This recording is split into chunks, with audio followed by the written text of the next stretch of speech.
Today's episode of Life's Potluck Buffet is the first in the series of 3 episodes of mysterious writings that no one can read and may never be able to read. And we'll ask the cards for something not so mysterious to help us with our work and life. I'm John Paulus. You're listening to Life's Potluck Buffet only on YouTube.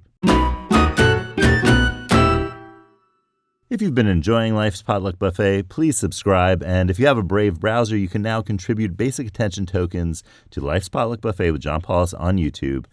Thank you for your support, and thank you for listening. Today I want to start with the script that I think is, of the 3 I'm going to talk about, the most likely to be deciphered. I don't think there's much of a chance, but the chance is greater than the other 2. The other 2 I feel like are going to be successively harder to decipher for various factors, which I'll talk about as we go along. And so today's topic is a script known as Voynichese. And Voynichese is named after Wilfrid Voynich, who was a Soho in London, Soho-based rare books dealer, and also an antiquarian, someone who's, obviously interested in those rare books and manuscripts, and someone who acquired the manuscript with the writing that we're going to talk about today in 1912 at a villa outside of Rome. And this villa at the time was owned by a group that call themselves the Society of Jesus, and commonly the group is commonly known as Jesuits, who are a clerical order of the Catholic Church in the Christian tradition. And the Jesuits who owned this villa were looking to, sell us some of the books that they had to raise a little bit of money. And so among these books was a mysterious book, the most mysterious book, almost 300 pages of text and drawings in color of things like plants. And there were sections on astronomy and bathing. There were sections on medicine and seemingly some food recipes at the end. And that is just, that's just what we don't know it's actually, and it's just guessing from some of the both drawings, and those give a clue. And also there are a few writings in languages that are deciphered or are known, like High German and Latin, that are present in parts of the text, and we think that those may be clues to something. But again, it's really the drawings that tell us, this is probably about a plant, because there are lots of pages with plants on them, and they're all different plants on each page. The weird thing about it, and this is even before we get to the text, is that a lot of the plants will have like a root of one plant and then a leaf of another plant and a flower of a third plant. So they're kind of fantastical plants as well. And so that adds to the difficulty of understanding what is on the page, which means that for people who approach decipherment in a kind of way where they say, all right, this must be the picture of a sunflower, and so the word sunflower must be somewhere here on the page. But really, it's a picture of a kind of composite plant that has a sunflower flower head, but maybe the roots of just some other plant that, is not related to the sunflower. So that causes a little bit of an issue there to begin with. Not that there aren't plenty of other issues. There are. So what's the story? There's lots of writing in this. We're talking about, we have 240 pages. And if you want to see it, it is now owned by the Beinecke Library, which is at Yale University in New Haven, Connecticut in the United States. And the library has very nicely digitized the whole of the existing manuscript for all to see. So you can just go and look at those digital images. They're very clear, and so they really did an excellent job in getting those digitized and online in kind of crystal clear color. And you can zoom in, you can look closely at the text and see if you can figure anything out.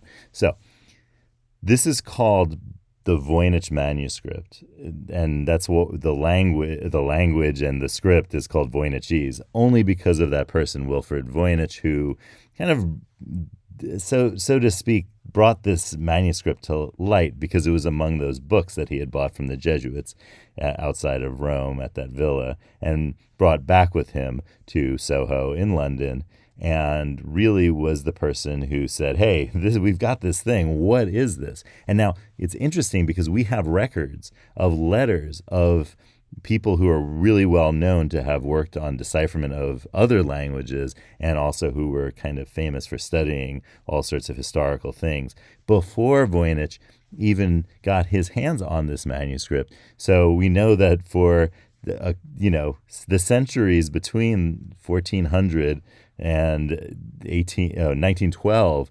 there were people who were saying, hey, ask this person who's known to be a really famous decipherer of languages and scholar, ask them what they think this is. And we have some idea that the responses were, I have no idea what this is, because it's really like, if you look at the script, it's like one of these things where it looks like someone in the world should be able to read it, but like it doesn't look like the kind of script where you're like, no one will know what this. So, you look at it, you say, yeah, there's got to be someone who knows what this is, but no one knows what this is, and no one has known, and maybe since the 1400s when this was written, what exactly it says. Linguists have run some analyses of this, and at a very detailed level, they have found that it's a little bit more, the words are a little bit more predictable in terms of the sequences of like characters than your average natural language. But it is still, not like gibberish. They absolutely know that they have thrown that out. That is not. This is not just because for centuries there have been people who've said, oh, well, this is just some sort of gibberish stuff. They just, whoever wrote these manuscripts were just writing whatever. They, I 272 pages of gibberish would take quite a person or persons, and that's the other thing about it, and I'll get to that in a second, to really do that. There would be some issues here.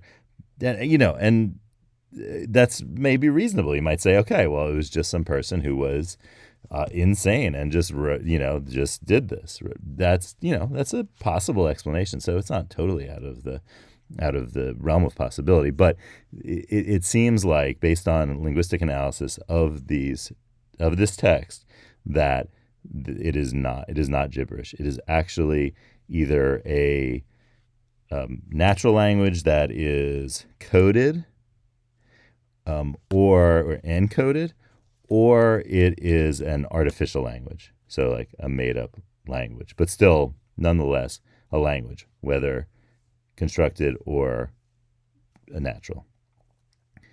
Also, because of the ease with which it is written, people who look at who analyze the kind of speed and fluidity with which a text is written, and also the linguistic analysis, both confirm that it isn't like some sort of cipher from a spy movie where you have a key and you're doing like letter by letter substitutions, right? So that is also out. So it wasn't that, but it could have been encoded, but not through like a kind of key with a cipher, or it could be an artificial language. Also, here's the problem. I just said language, but in reality, it might be two languages because the first part of the manuscript seems different from. So the section on bathing,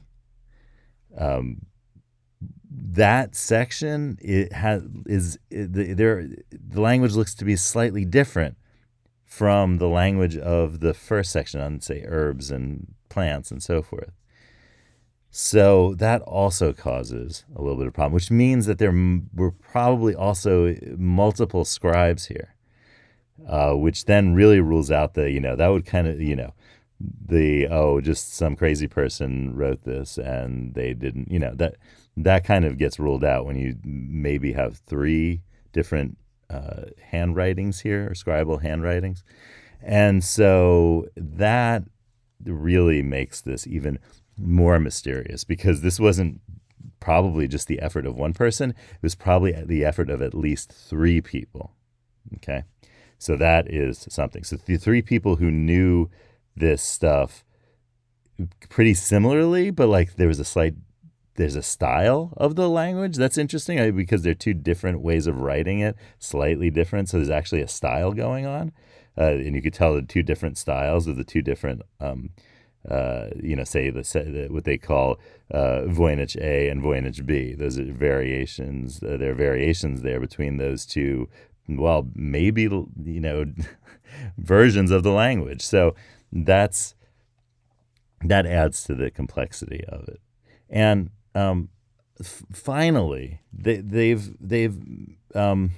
measured things like how frequently what they think are words, because they're separated by spaces, that are common, like so sets of characters that seem to be the same set of characters. They measure how frequently the most common ones of those, say like the top 10 or so, appear. And that can tell you what other languages have that kind of distribution of common terms.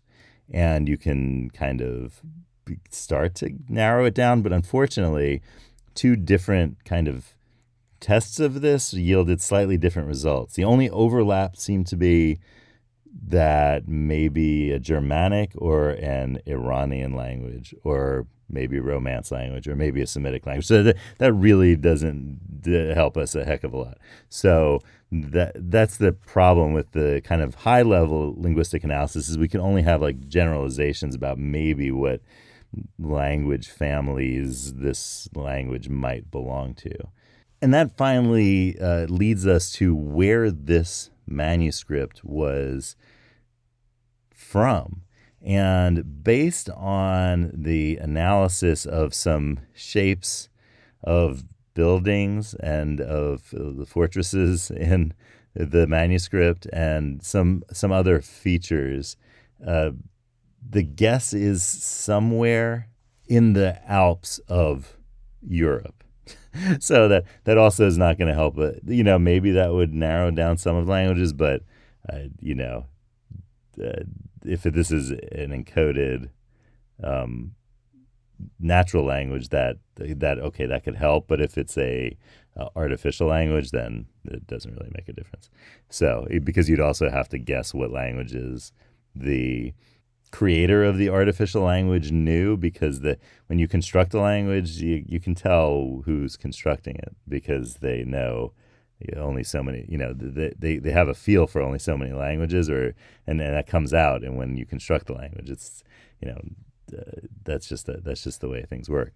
If you want to find out more about the Voynich manuscript, I recommend going to the subreddit Ask Historians. From last year, there's a Voynich manuscript AMA, Ask Me Anything, that was done by Dr. Keegan Brewer of Macquarie University in Sydney, Australia.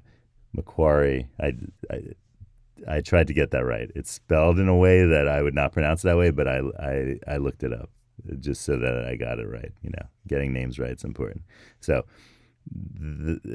So Dr. Keegan Brewer, Macquarie University, Voynich Manuscript AMA. Check that out on the Ask Historian subreddit, and you will have all of your questions answered by an expert on the Voynich manuscript, maybe the world expert, with their co-researcher Michelle Lewis. So that is well worth doing if you want to take a deeper dive into the Voynich manuscript. Also, check out the Beinecke Library's website.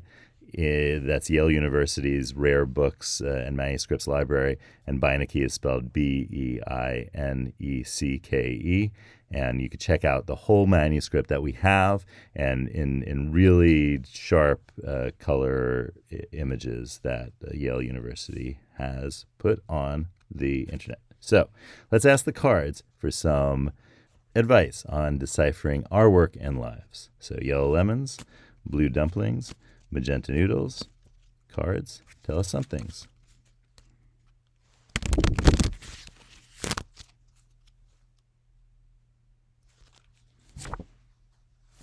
It's card 32. The back of your mind has a full-time job. Ask yourself a question to solve, then refinish a chair or run an errand or take a walk or do whatever your mind-clearing activity is. Take a look at the Voynich manuscript. And while you're doing that activity, the back of your mind is solving the problem that you have. Same's true with dreaming. Conscious problems are often solved by unconscious thought. So think about what activity you do when you're trying to figure out something unconsciously, and try that activity today on any problem that you're facing. And I'll see you tomorrow on another mysterious episode of Life's Potluck Buffet.